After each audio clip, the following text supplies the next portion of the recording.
은하철도 999, 그 영원한 여행의 동반자인 메텔, 비현실적인 미모, 중성적인 목소리, 그리고 끝을 알 수 없는 심연의 슬픔을 머금은 눈동자. 우리는 그녀를 가공의 존재로만 알았습니다. 그러나 이 가혹한 숙명의 미녀에게 실존 모델이 있었다면 믿으시겠습니까? 메이지 최고의 미녀라 불린 여성, 쿠스모토 타카코. 그녀의 갸름한 턱선과 긴 눈매는 메텔의 창조주 마츠모토 레이지를 전율케 했습니다. 내가 평생 그려온 여성이 바로 이 사진 속에 있다. 하지만 이 놀라운 미모는 그녀에게 축복이 아닌 가혹한 저주의 시작이었습니다. 혼혈이라는 차별, 2번의 사별, 원치 않는 임신, 그리고 꿈의 좌절. 그러나 주목하고 싶은 점은 이 모든 비극 앞에서도 쿠스모토 타카코는 자신의 의지로 다시 일어섰다는 것입니다. 오늘 우리는 격동의 시대 속에서 운명에 휩쓸리면서도 끝내 자신의 삶을 살아냈던 그녀의 파란만장한 일생을 추적해 봅니다. 쿠스모토 타카코의 비극을 이해하기 위해서는 그녀가 태어나기 수십 년 전인 에도 막부의 쇄국시대로 거슬러 올라가야 합니다. 일본이 외부로부터 문을 걸어 잠근 동안 유일하게 무역할 수 있었던 유럽 국가는 포교 활동을 하지 않겠다고 약속한 네덜란드뿐이었는데요. 막부는 이들을 감시하고 통제하기 위해 나가사키 앞바다를 메워 만든 인공섬 데지마에만 머물도록 제안했습니다. 그곳에서의 생활은 유럽식이었고 일본인의 출입은 제한되어 있었지만 일부 유녀들은 허용되었죠. 집안이 몰락한 뒤 유녀로 일하고 있던 쿠스모토 타카코의 외조모 쿠스모토 다키 또한 그중 한 명이었습니다. 그리고 1823년 에도 막부 말기 이곳의 한 남자가 발을 디디며 모든 비극의 톱니바퀴가 굴러가기 시작합니다. 그의 이름은 필리프 프란츠 폰 지볼트. 일본의 선진 의학과 서양 학문을 전파한 의사로 추앙받는 인물이죠. 27세의 지볼트가 나가사키 데지마에 왔을 때 현지 사람들은 대단한 사람이 왔다라며 떠들썩했다고 합니다. 하지만 그에게는 철저히 베일에 쌓인 또 다른 얼굴이 있었는데요. 사실 독일인이었음에도 네덜란드 의사인 척 속이고 입국한 상태였고 숨겨진 진짜 임무는 일본의 정세와 정보를 수집하는 시장조사원, 즉 스파이에 가까운 인물이었던 것입니다. 낯선 땅에 도착한 영리하고도 위험한 이방인. 그의 시선을 사로잡은 건 17세의 유녀 쿠스모토 다키였습니다. 서로에게 첫눈에 매료된 두 사람의 관계는 순식간에 깊어졌고 다키는 지볼트의 첩이 되어 1827년 딸을 출산하는데요. 그 아이가 바로 타카코의 어머니이자 훗날 일본 최초의 여의사가 되는 쿠스모토 이네였습니다.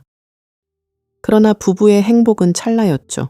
이네가 겨우 2살이 되던 해인 1830년 일본 역사에 기록되는 중대한 사건이 터집니다. 바로 지볼트가 귀국하는 배에 당시로는 기밀이었던 정밀 일본 지도, 군사 행정 자료, 그리고 각종 학술 자료와 자연사 표본 등을 숨겨 나가려다 발각된 것인데요. 학자로서의 수집이라기엔 너무나 방대한 양과 치밀했던 행위에 분노한 막부는 모든 물품을 압수하고 지볼트를 영구 추방하게 됩니다. 하지만 그는 5,000점이 넘는 문학적, 민족학적 컬렉션과 상당량의 동식물 표본을 유럽으로 가져간 것으로 전해지며 이때 몰수되지 않았던 이노 다다타카의 대일본 연해 여지전도 사본이 2016년 독일 지볼트 가문의 후손에게서 발견되어 화제가 되기도 했죠. 그리고 네덜란드는 해당 사본을 바탕으로 1840년 일본 지도를 발행하였고 이를 통해 서양 사회는 일본의 측량 기술과 연안 정보 수준을 새롭게 인식하게 되었다고 합니다. 한편 푸른 눈의 아버지가 쫓겨난 뒤 홀로 남겨진 어린 딸 이네의 삶은 차별과 멸시 그 자체였는데요.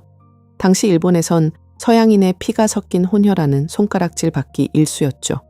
하지만 그녀는 자신을 향한 세상의 시선을 비웃듯 아버지가 남겨둔 의학 서적을 파고들며 의사가 되겠다는 꿈을 꾸기 시작했습니다.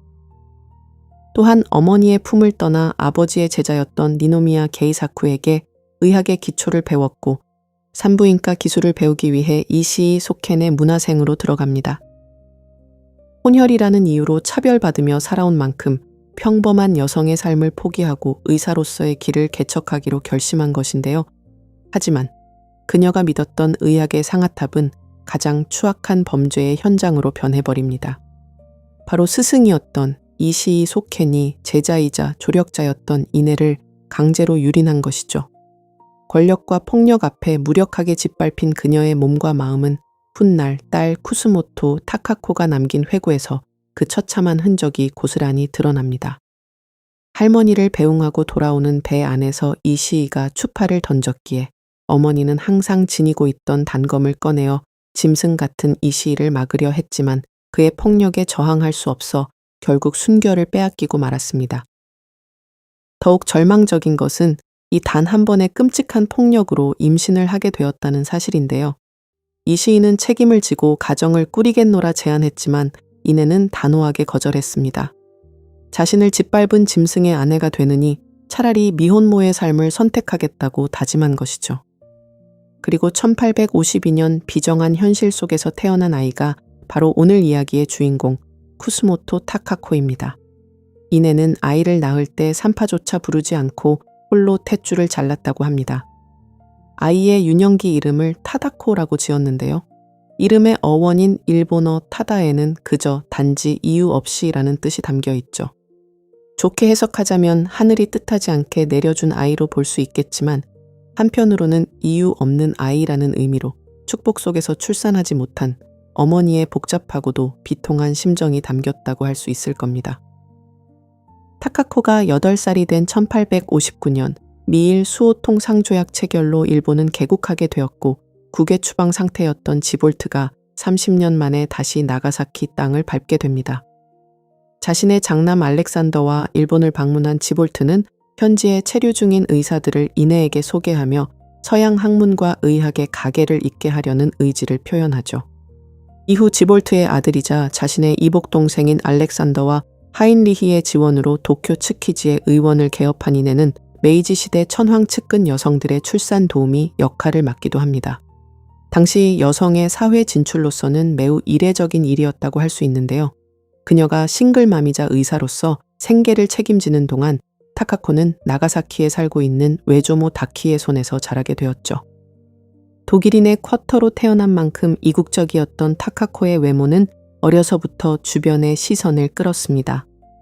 서양인의 깊고 뚜렷한 이목구비와 일본 여성 특유의 은은한 분위기가 어우러진 모습은 곧 나가사키 전역의 화제가 되었고 훗날 메이지 최고의 미녀라는 칭호까지 얻게 됩니다. 하지만 어머니 이내는 자신이 겪은 험난한 세월 때문에 딸만큼은 서양 학문과 의학을 배워 당당하고 자립적인 전문직 여성으로 살기를 원했는데요. 일본 최초의 여의사라는 어머니의 타이틀과 조부 지볼트로부터 이어지는 학문적 가계라는 무거운 기대가 어린 타카코에겐 숨막히는 압박으로 다가왔던 모양입니다. 그녀는 가족의 바람과 달리 샤미생 같은 전통 예능에 깊이 몰두하게 되죠. 어쩌면 혼혈이라는 이유로 쏟아지는 세상의 따가운 시선을 예술의 세계 속으로 도피해 잊고 싶었는지도 모르겠네요. 그리고 1862년 모녀에게 운명의 귀인이 나타납니다. 바로 막부 말기의 명군으로 꼽히던 우아지마 번의 영주 다테 무네나리. 이내에 뛰어난 의술에 감복해 그녀를 비호하던 무네나리 백작은 타다코를 아꼈습니다. 그리고 하늘이 그냥 준 아이라는 뜻의 타다라는 이름은 너무나 가혹하다며 높고 귀하게 살라는 뜻의 타카코라는 이름을 하사하죠. 이 계명은 단순한 이름 바꾸기가 아니었는데요.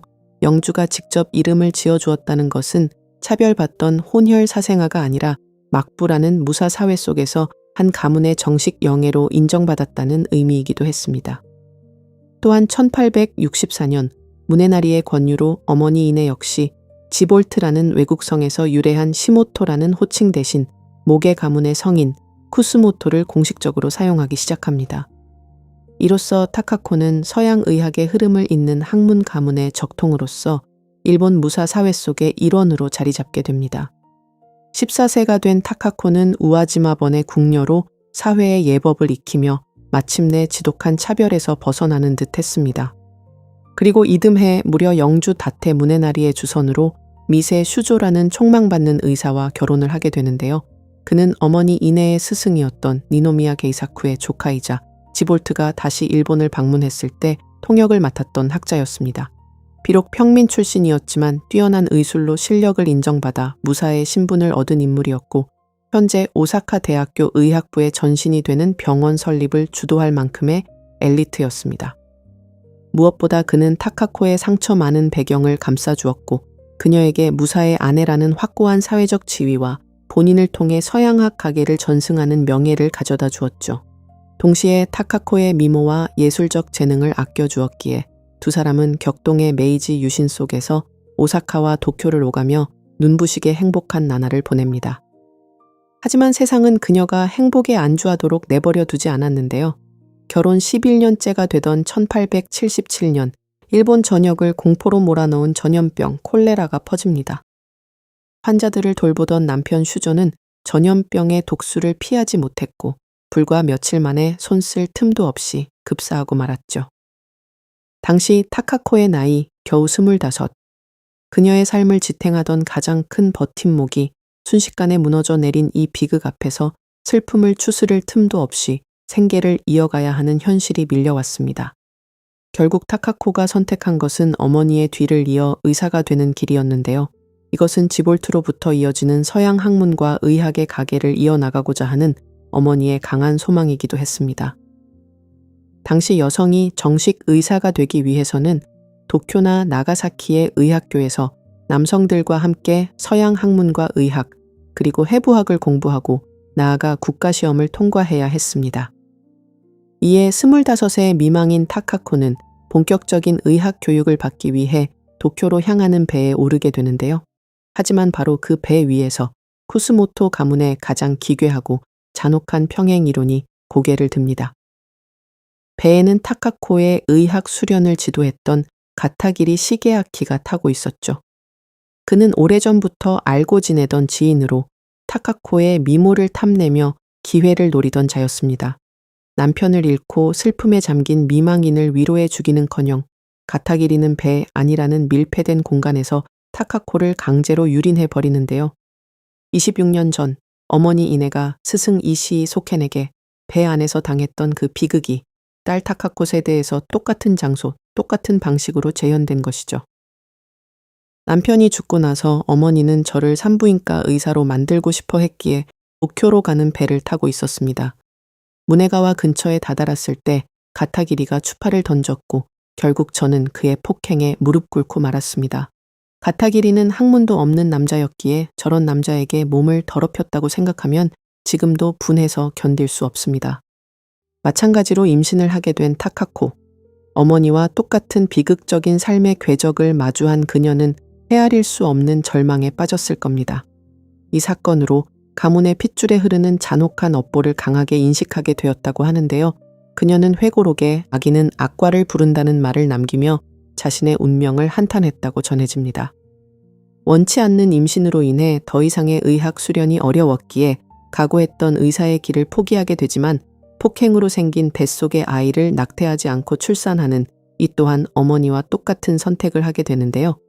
태어날 아이에겐 먼저 하늘로 떠난 전 남편의 이름인 슈조를 붙였고 어머니 이내의 양자로 입적시켜 쿠스모토 가문의 정식 후계자로 삼았습니다. 비극으로 시작된 아이였지만 자신이 가장 사랑했던 남편의 이름을 물려줌으로써 운명의 저주를 사랑으로 극복하고자 했던 것이죠. 그리고 1881년 무렵 오래전부터 그녀를 짝사랑해온 나가사키 의학교의 교수 야마와키 소스케와 재혼하게 됩니다. 그는 타카코가 원치 않은 임신을 하였다는 사실을 알자마자 청혼을 해온 인물이었는데요. 당시 만삭의 몸이었기에 주저하였지만 그녀의 과거와 양자 슈조의 미래까지 모두 책임지겠다며 맹세를 하는 수뇌보 덕분에 타카코는 출산 후 석 달 만에 야마와키와 함께하게 되었죠. 그와의 사이에서 일남이녀를 더 낳으며 평온한 가정을 꾸렸지만 운명의 장난인지 재혼 7년 만에 야마와키마저 병으로 세상을 떠나며 타카코는 36의 나이에 두 번째 사별을 맞이하게 됩니다. 그녀에게 남겨진 건 어린 자녀들과 노년에 접어든 어머니. 하지만 이 시점에서 타카코가 자기 시련을 이룬 무기는 놀랍게도 한때 어머니의 기대를 거스르며 몰두했던 고토와 샤미센 같은 예능의 세계였습니다. 그녀는 슬픔을 잊기 위해 밤낮으로 악기를 뜯었고 야마다류와 이쿠타류라는 전통 예능 양대 산맥에서 최고의 경지에 올랐는데요. 고토 샤미센의 명인이라는 칭호까지 받게 됩니다. 외부에서 강요한 의사라는 운명을 과감히 던져버리고 자신이 진정으로 사랑했던 예술의 세계에서 스스로 독보적인 존재가 된 쿠스모토 타카코. 그녀는 수많은 제자를 양성하며 얻은 수입으로 만년까지 품위를 잃지 않고 완벽하게 경제적 자립을 이루어냅니다. 어머니가 남긴 의학 서류들을 평생 소중히 보관하면서도 의료계로의 복귀는 전혀 생각하지 않았죠. 그것은 가문이 부여한 숙명에 대한 그녀만의 조용하고도 완벽한 승리 선언이었습니다. 시간이 흘러 1938년 7월 18일 중일 전쟁의 포화가 가득했던 격동의 세월을 뒤로하고 쿠스모토 타카코는 향년 86세의 나이로 조용히 눈을 감습니다. 자녀들과 친족들의 따뜻한 배웅을 받으며 떠나는 그녀의 얼굴은 그 어느 때보다 평온했다고 하는데요. 노년의 그녀가 자신의 파란만장했던 삶을 돌아보며 남긴 마지막 한마디는 우리의 가슴을 먹먹하게 만듭니다. 할머니의 일생도, 어머니의 일생도, 그리고 제게도 정말 여러 가지 일이 있었습니다. 비난도 원망도 없는 그저 거대한 시대와 가혹한 운명의 파도를 온몸으로 받아내어 살아남은 자만이 가질 수 있는 거룩한 체념이자 초연함이었죠. 그리고 전 남편의 이름을 물려받았던 쿠스모토 슈조는 어떻게 되었을까요? 그는 조모이네와 어머니 타카코의 헌신적인 지원 속에서 당당히 도쿄 지헤이 의학전문학교를 졸업하고 정식 의사가 됩니다. 지볼트로부터 시작된 가문의 숙명을 이어나간 셈이죠. 마지막으로 다시 한번 은하철도 999의 메테를 바라보자면 오프닝과는 사뭇 달라 보일 텐데요. 기계화 제국의 지배자 프로메슘 여왕인 어머니 밑에서 수많은 젊은이를 기계 부품으로 만들기 위해 은하를 여행해야만 했던 메텔. 잔혹한 사명에 휘둘리면서도 끝내 주인공 철이를 지키기 위해 반기를 들었던 인물이죠. 여기에 문명의 개화라는 전환기 속에서 출생의 아픔과 혼혈이라는 이단자로 고독하게 살아야 했던 타카코의 삶은 기계화라는 과도기 안에 영원한 방랑자로 살아야 했던 메텔의 운명과 너무나도 닮아 있습니다. 만화가 마츠모토 레이지가 타카코의 사진을 보고 내가 평생 그리던 미인이 여기 있다 라며 전율했던 이유. 그것은 단순히 외모의 닮음 때문이 아니었을 겁니다. 운명이란 맞서 싸워야 하는 것일까요? 아니면 묵묵히 받아들여야 하는 것일까요? 쿠스모토 타카코는 온몸으로 운명을 받아들이면서도 자신이 원하는 방향으로 나아가 승리했습니다. 메텔의 긴 속눈썹 아래 고인 눈물은 어쩌면 가혹한 숙명을 멋지게 이겨낸 타카코를 향한 헌사였는지도 모르겠네요.